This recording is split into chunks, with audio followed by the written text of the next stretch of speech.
Assalamualaikum warahmatullahi wabarakatuh. Sebelum masuk ke inti materinya, perkenalkan saya terlebih dahulu yaitu Zara Dwi Apriliani dengan NIM 13026230068. Nah, selamat datang dalam penjelajah kita ke pusat materi. Jadi di sini saya akan membahas tentang menentukan muatan inti. Nah, bagaimana nih menghitung sesuatu yang tak terlihat? Teman-teman tahu nggak kalau inti atom itu luar biasa kecil? Nah, coba nih bayangkan jika sebuah atom diperbesar hingga seukuran stadion sepak bola dan intinya hanya sebesar kelereng di tengah lapangan. Karena ukurannya yang sangat kecil, ilmuwan tidak bisa melihatnya langsung, bahkan dengan mikroskop paling canggih sekalipun. Nah, lalu bagaimana kita tahu berapa banyak muatan positif di dalamnya? Di sekolah, kita pernah belajar bahwa nomor atom atau Z dalam tabel periodik menunjukkan jumlah proton atau unit muatan positif dalam inti. Namun, hingga awal abad ke-20 ini hanyalah sebuah hipotesis. Baru pada tahun 1913, Van den Broek menyarankan bahwa muatan inti sama dengan nomor atom, yang kemudian diadopsi oleh Niels Bohr untuk mengembangkan teori struktur atomnya. Oke, baik, kita masuk ke pendekatan pertama, yaitu hamburan alfa Chadwick. Awalnya, ide eksperimen yang solid ini datang dari hamburan alfanya Rutherford yang kemudian disempurnakan lagi sama muridnya, yaitu James Chadwick, di tahun 1920. Konsep dasarnya itu memanfaatkan gaya Coulomb.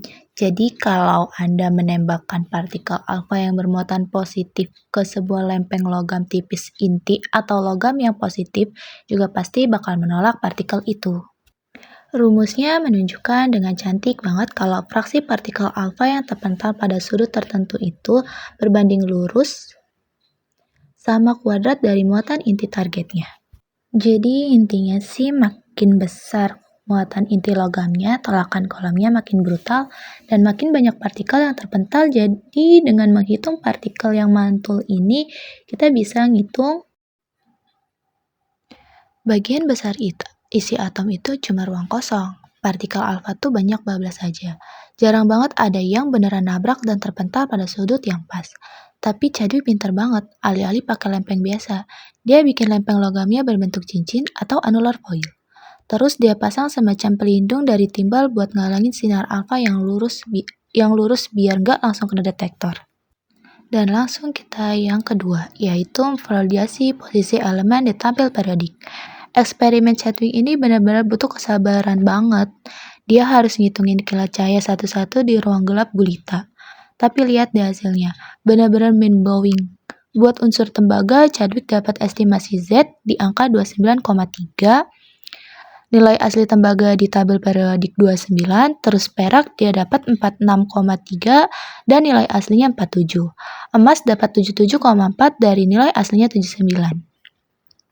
Nah, eksperimen hamburan ini benar-benar ngasih bukti telak kalau muatan inti atom itu nyaris selaras, sempurna dengan nomor irusi unsur di tabel periodik. Jadi ya metode nembak dalam gelap ini emang sukses besar buat nentuin Z. Secara konsep, hamburan alfa ini landasan yang nggak terbantahkan.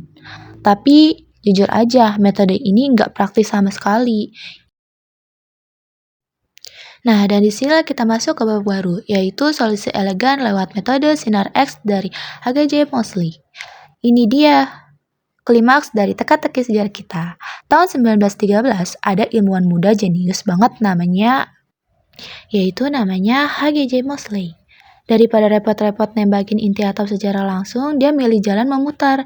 Dia ngamatin cahaya yang dipancarkan elektron. Konsep ini pakai fenomena yang namanya sinar X karakteristik.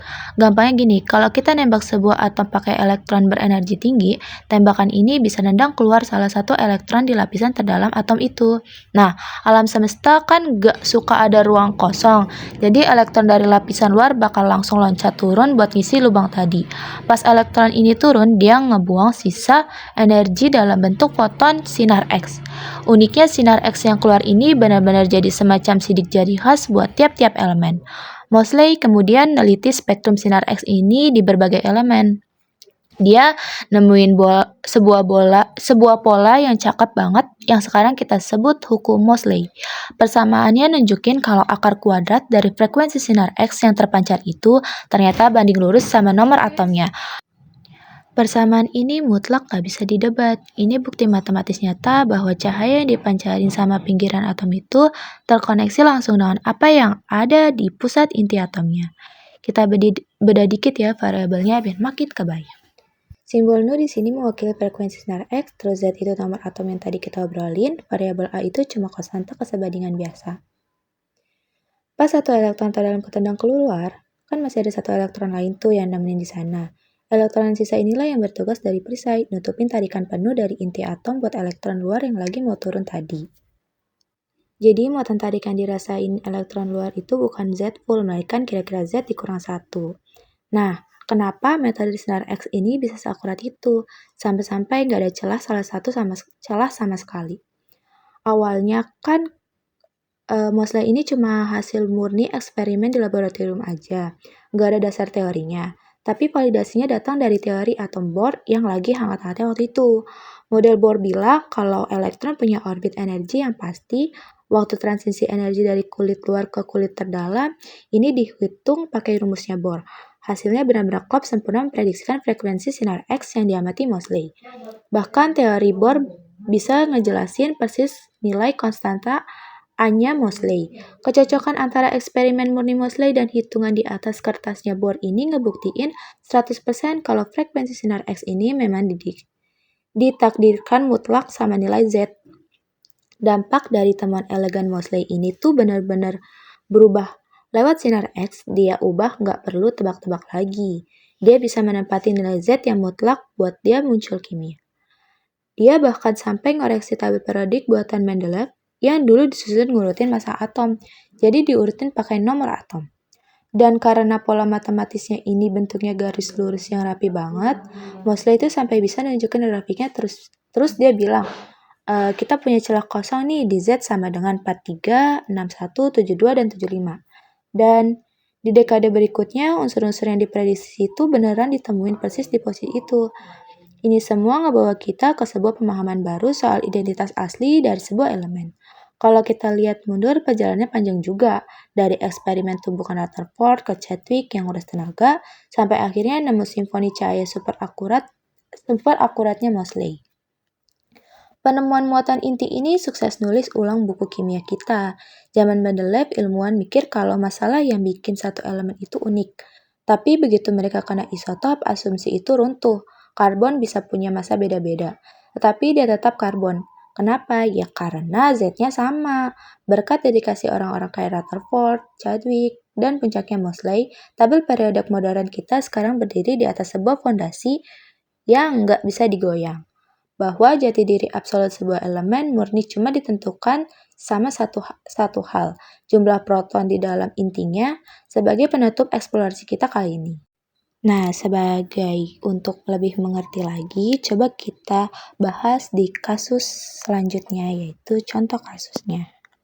Oke, lanjut kita ke contoh kasus, yaitu optimasi geometri eksperimen hamburan Chadwick. Dalam sebuah eksperimen replikasi penemuan neutron menggunakan metode James Chadwick, seorang peneliti ingin mengukur jumlah neutron yang terpancar dari target beryllium setelah ditembaki partikel alfa. Peneliti tersebut menghadang fluks neutron menggunakan detektor ionisasi gas berwujud piringan kecil dengan luas efektif A2. Untuk mendapatkan laju cacah hulu hamburan yang optimal dan mempertahankan sudut hamburan theta yang seragam, peneliti dihadapkan pada dua pilihan desain bahan penyerap atau penghambur, yaitu menggunakan lembaran data berbentuk lingkaran pejal biasa dan menggunakan cincin lingkaran berunggah, yaitu anular ring dengan jari-jari rata-rata R2 dari pusat subukas. Berikut secara matematis mengapa penggunaan desain anular ring memberikan keuntungan efisiensi geometri, yaitu sudut pada rata-rata omega bar dan konsistensi sudut deteksi dibandingkan bentuk pejal, serta bagaimana hubungannya dengan fungsionalitas detektor A2. Nah, di sini ada penyelesaiannya. Di yang pertama itu ada keuntungan fisis atau analisis kualitatif. Nah, penggunaan bentuk anular atau cincin dalam eksperimen Chadwick memiliki dua keuntungan utama, yaitu konsisten sudut hamburan. Jadi, setiap bagian dari cincin berada pada jarak radial yang relatif sama dari poros pusat eksperimen. Hal ini memastikan bahwa partikel yang terhambur menuju detektor mengalami sudut hamburan theta yang seragam, sehingga mempermudah analisis distribusi penampang lintang diferensial. Yang kedua yaitu efisiensi geometris, yaitu memaksimalkan luas permukaan pengumpul sampel pada koordinat angular yang tepat tanpa menambah interferensi latar belakang dari sudut hamburan lain yang tidak diinginkan, seperti yang terjadi pada lempeng pejal. Nah, kita lanjut ke langkah yang pertama, yaitu memahami geometri sistem. Nah, jadi sistem koordinat silinder di mana sumbu Z adalah sumbu pusat eksperimen, cincin atau anular ring terletak pada bidang Z sama dengan 0, yaitu memiliki jari-jari dalam RA dan jari-jari luar yaitu RB. Radius rata-ratanya bisa kita sebut dengan R2. Nah, detektor berupa piringan kecil dengan luas A2 terletak di sumbu pusat pada jarak sejauh Z. Theta adalah sudut hamburan, yaitu sudut antara sumbu aksial Z dengan garis hubungan dari cincin ke detektor. Nah, langkah keduanya itu kita menentukan elemen luas cincin atau DA1. Nah, cincin berbentuk anular memiliki elemen luasan dalam koordinat polar RP. Nah, di sini ada contoh rumusnya. Jadi, jika kita mengintegrasikan keliling total cincin terhadap sudut pi dari 0 hingga 2pi, kita dapatkan elemen luas cincin berbentuk pita lingkaran tipis berjarak R. Di sini ada penjelasan rumusnya, yaitu dA sama dengan 2πr dikali dr. Nah, langkah yang ketiga itu kita menentukan jarak elemen ke detektor. Jarak kuadrat dari sembarang titik di cincin yang berjarak radial R menuju detektor di titik Z adalah R pangkat 2 sama dengan R pangkat 2 plus Z menjadi R sama dengan R pangkat 2 plus Z pangkat 2 pangkat 1 per 2. Nah, dari segitiga geometri ini, nilai sinus dan kosinus dari sudut hamburan theta adalah cos theta sama dengan ZR sama dengan Z per R pangkat 2 plus Z pangkat 2 pangkat 1 per 2. Nah, sin theta-nya itu sama dengan R per R sama dengan R per R pangkat 2 plus Z pangkat 2 pangkat 1 per 2. Nah, langkah yang keempat itu rumus dasar sudut padat diferensial atau D omega. Sudut padat rata-rata yang dibentuk oleh detektor berluas A2 jika dilihat dari sebuah elemen di cincin adalah proyeksi luar detektor tergantung terhadap garis pandang dibagi kuadrat jaraknya. Jadi rumusnya itu seperti ini. Nah, disubstitusikan nilai cos theta dan R pangkat 2 dari langkah ketiga dalam persamaan di atas.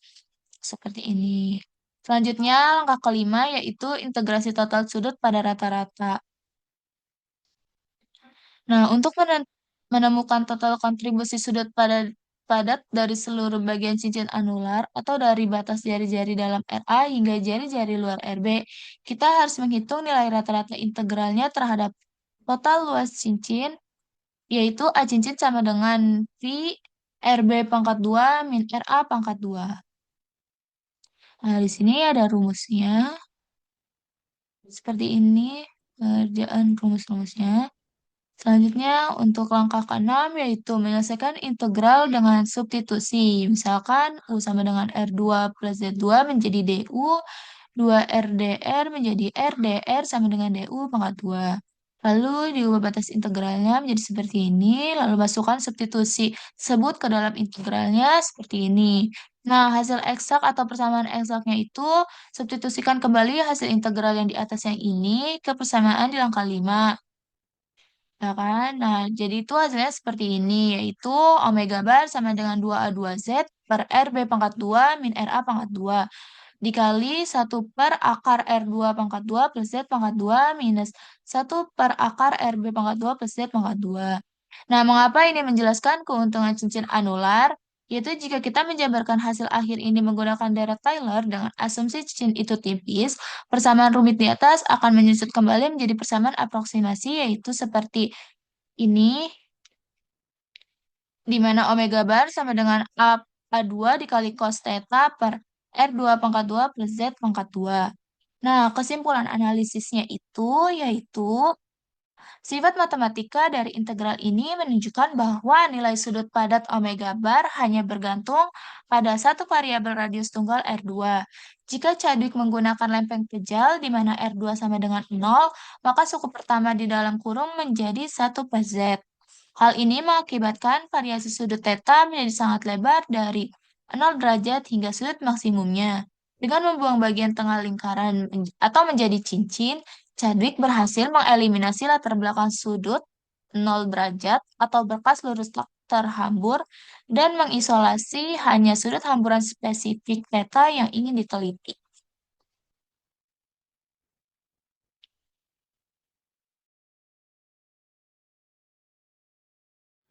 Jadi, sekarang setiap kalian melihat tabel periodik, ingatlah bahwa angka-angka kecil itu adalah hasil dari eksperimen jenius yang mentip ke dalam dunia yang tak terlihat.